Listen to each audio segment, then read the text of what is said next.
Hey guys, welcome back to Shiloh's Diary, and I'm back again with another video.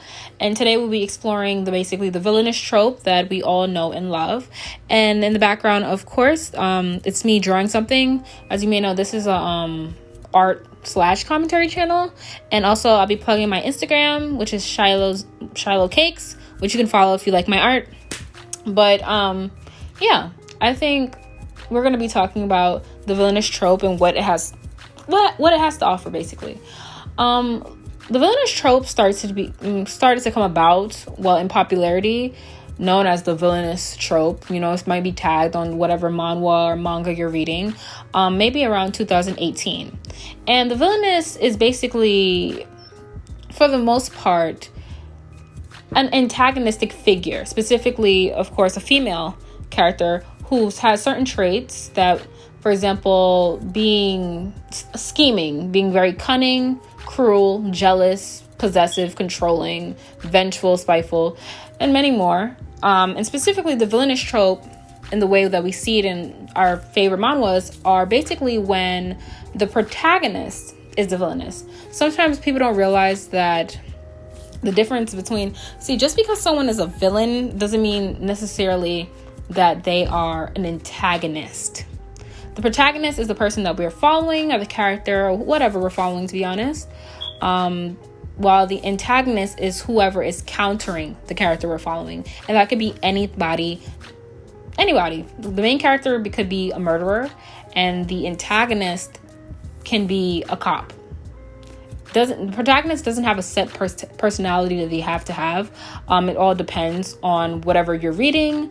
And also, another thing, the protagonist and the antagonist it doesn't have to be like evil versus good or good versus evil. It doesn't have to be anything like that. They can both be morally gray, but they just simply counter each other. For example, a good example is The Villainess versus the Hourglass. You know, I love that series. Recently, I seen a comment, and basically someone was saying, because I have to put this in. They were basically saying that Arya and Mayele, why should they root for Mayele, or not Mayele, Arya, when she's just as bad as Mayele? There is no rule that said that the protagonist and the antagonist have to be opposites. There's no rule that says that. They both can be evil and they both can be good people. For example, it could be two superheroes that just don't like each other, and they're against each other. And yeah, that doesn't necessarily mean that they're not an antagonist anymore. But that's just one example of that. But anyway, most of the time, I'm going to talk to say about the motivations of the common villainess. Most of these are based off of media forms. A lot of them are isekai, so they are in novels, ultimate games, or I think that's for the most part. And manhwas and mangas, depending on whatever you're reading. And in these stories, we'll just call them the secondary female lead. In most media forms, regardless of what it is, even in drama or different medias, there's the secondary female lead, which I would say is a part of the mean girl trope. That's pretty much what the villainous trope is. It's simply the mean girl trope / plus secondary female lead trope with a dash of historical flavor. Let's be real. In that mean girl trope, there's a character who likes the male lead. This is just one type of villainess, who likes the male lead, or they're married to the male lead, or they have a fiance, or they're their fiance, or maybe they're an ex or childhood friend, and they don't like the female lead due to her relationship with him. And what they will do is they will harass, they will bully. It all depends on the type of series, but they will harass them, bully them, or scheme against them. And also the common thing is framing. You'll find this a lot in K-dramas and C-dramas, and especially historic ones. We'll get on the Chinese version of this trope.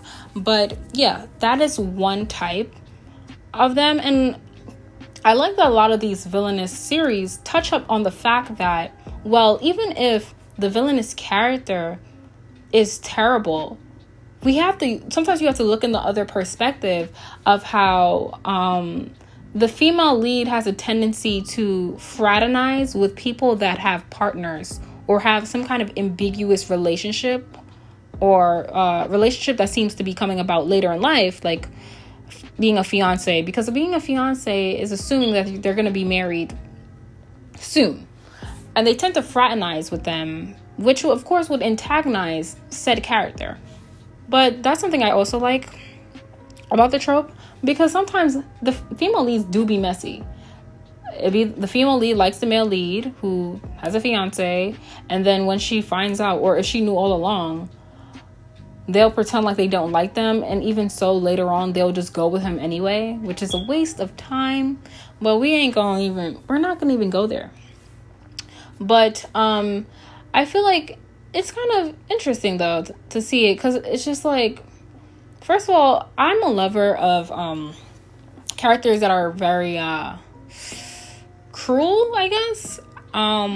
I think having like morally good characters are always good, but I think that having characters that are not always so honest and sincere to the highest point is kind of annoying, because most people, for the most part, are selfish and they are jealous, and they do get upset. Like, a lot of these characters have no backbone because the author is so worried on making them some kind of moral saint and scalping them of any human emotion, like anger. Like, it's just like, anger is a human emotion that everyone has, and it's just like, that's why a lot of times I think that the villainous character, while cruel, a lot of times they're extremely honest.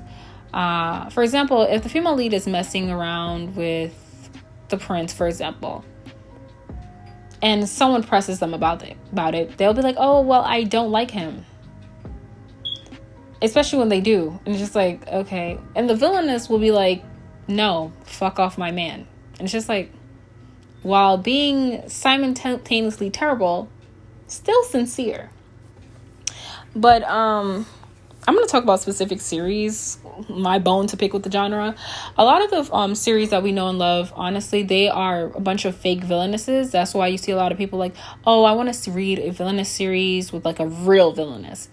Because the common trope in media and basically Korean manhwa right now is where there's a female character who gets crashed by some kind of truck, or she drowns somewhere, or she dies, or I don't know, she warps to the world.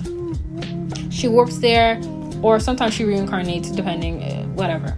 And she becomes this villainous character. Some character that has daddy issues, mommy issues, boy issues. They have it all. They have all these problems. No one likes them. They're terrible. They weren't that smart, but they were really pretty. And it's basically a series full of wish fulfillment and no development. Because that's why I would honestly say villainous series with reincarnation are better than villainous series with isekai. And I'm going to tell you why. Because there's no actually development. There's not a lot of heart-wrenching moments. Only if the characters are similar. The person who gets isekai'd is similar to the actual character that they're filling in for. For example, a good example is there's only one end for a villainess. There's only death for a villainess. But y'all get the point. Yeah, that is a good example. I'll say she's only like the only one that really has good development, because there's a lot of tear-jerking moments, like the moment where she talks to her brother,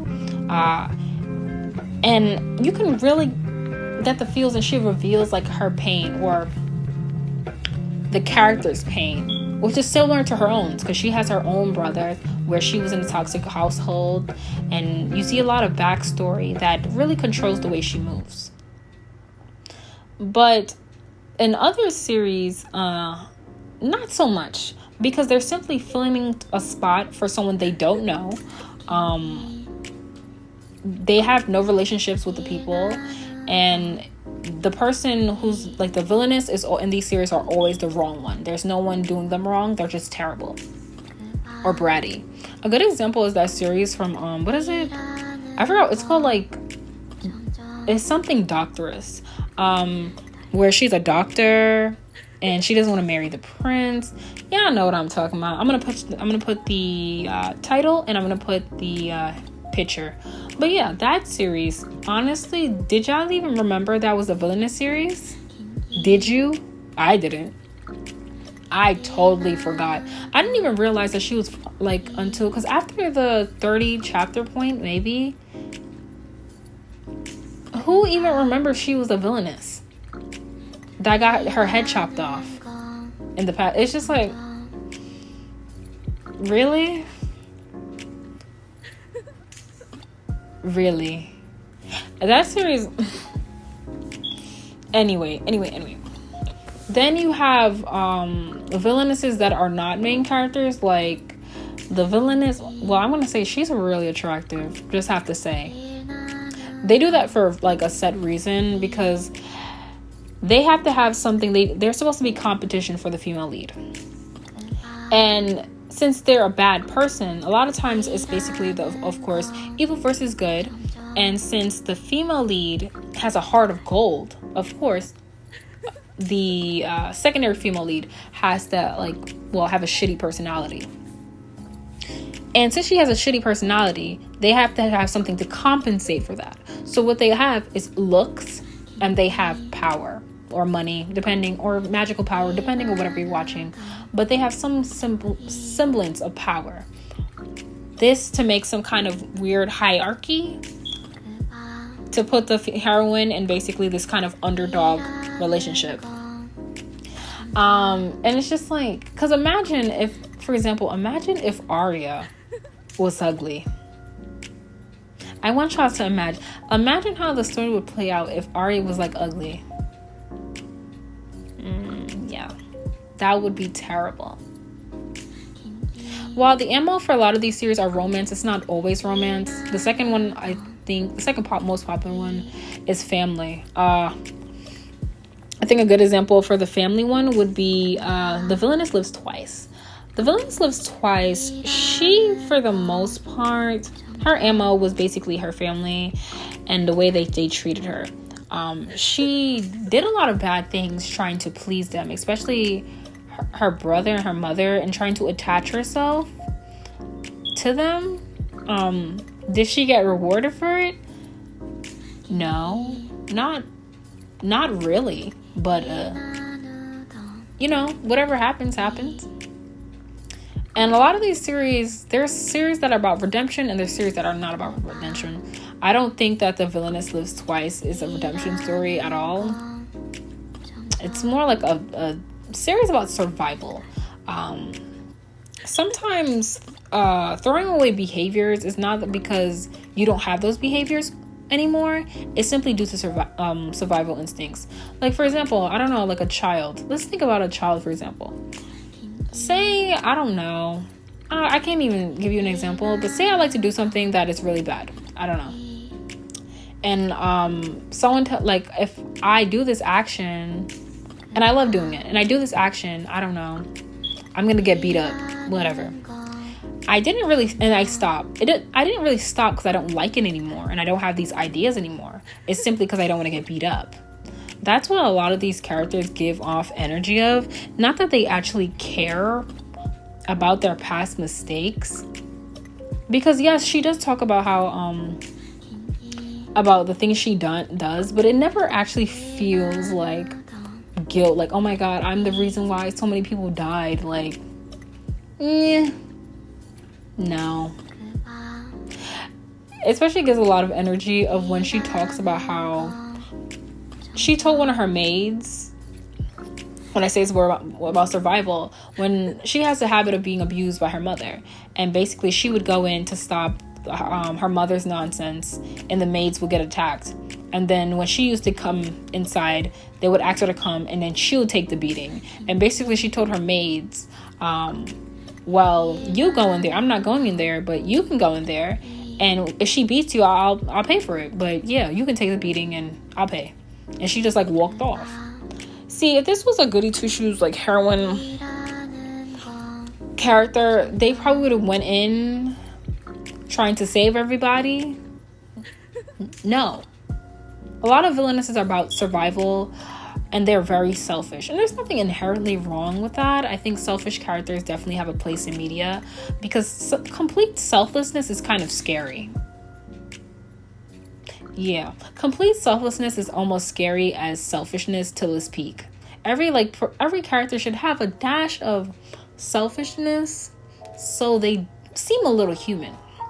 Because a lot of these characters feel like, I don't know, they just feel I don't know. I just don't like a lot of these heroines at all because I'm unable to really empathize with them because they are so weird. Like, it's just, they are so weird. And I would totally make a video about this like weird abomination of a trope where characters feel the need to like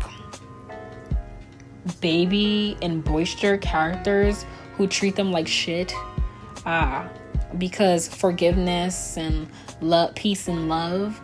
I think villainous characters are way more interesting. And on that note, I recently read Beware the Villainess. Before I was making this video, I was contemplating on talking about how I don't really like the series and I really don't care for Melissa. Not that I dislike Melissa, it's just like Melissa gives me very much I love yo energy. And I think it has to like the very memey way the things are drawn and exaggerated that gave me I love yo vibes. And I kind of don't fuck with that series at all. And I reread it and it was really good. And I feel like it was really interesting about how they showed like how the male lead was like really shitty. And like that's really true for a lot of these series. They're really shitty until the heroine comes. And her, the villainess, was not taking any of that shit.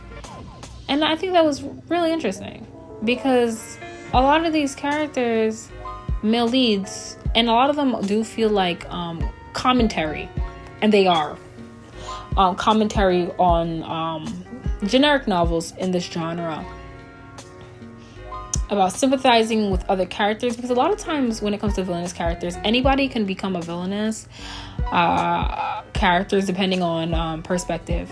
Switch any character, legit any character, and they can become the villainess. Any of them.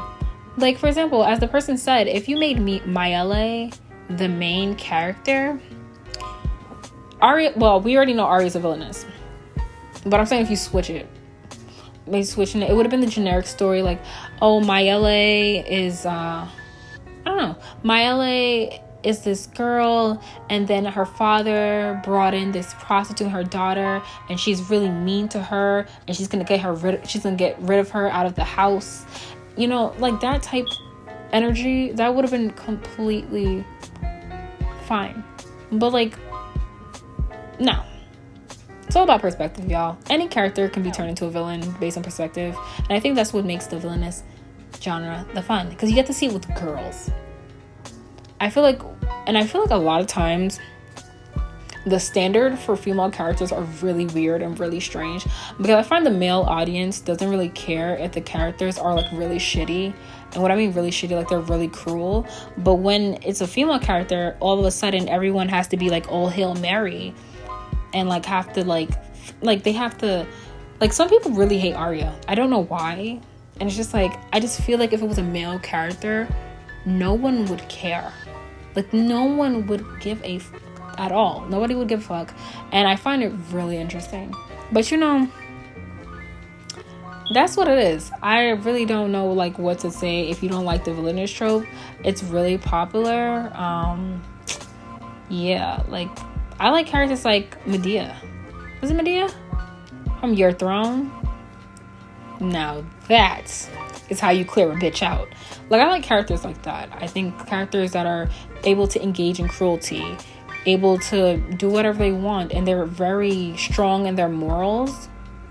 And it's not some kind of redemption arc. Not every character needs to be redeemed. Like, for example, you're not seeing characters like Naruto that have the, oh my god, the holy Jesus moral system changing. Like, you're not expecting characters like them to change. Why does a bad person have to change? Why? Some people don't change, and that's okay. Not every character needs a redemption arc. Not every character has to warp into somebody else or fit into some kind of moral system. We love villainesses because they're villainesses. They're villains for a reason. They are seen as antagonists in their world for a reason. That is why we love them. Please stop calling, like, a lot of these series are like, oh, I suddenly became a villainess one day, and it's just to add a little spice. Like, a lot of them tag the villainess, the villainess title just for a little spice, even though it really doesn't matter at all. But am I wrong though? I don't think I'm wrong, but you can check me in the comments. But I think this is about like the end of this video, to be honest. So before that, I'm going to talk about some things I have coming up. So the next video I think I'm going to be talking about like BL series. If you have any like suggestions on what I should talk about next, I like to talk like really freeform. Sorry if the commentary this video wasn't really good. I don't know. I just was really worried because I wasn't unable to get this video out because I had I'm in college. I have a lot of work to do, so I was unable to like make a video, and also I look like shit, so that's why there's not also a like in-person video. I feel like it would have went better if it was in person, but like I feel like if I put a little razzle dazzle on my editing maybe it won't be as bad as I think this video is. But this was like a really generic topic, and I feel like I didn't have anything like specific to say like last time, but I definitely have a review for my favorite one of my favorite other isekais, which is I'll Seduce the Villain's Father. I have a review coming for that. That's probably going to be about like 10 minutes, but yeah. So I guess this is the end of this video. Follow my Instagram, Shiloh's Diaries, and if not, I mean, sure, but bye. See you guys in the next video. I've been sitting here sipping on the clear tequila poured over ice. I see you there and I dress you wear. Goddamn, you looking so fine. I'm in my feels and you in your heels, and you got me losing my mind. You got me wasting my time, but girl, you catching my eye. Baby, you know that I'm bad, but let me take you to the back, yeah.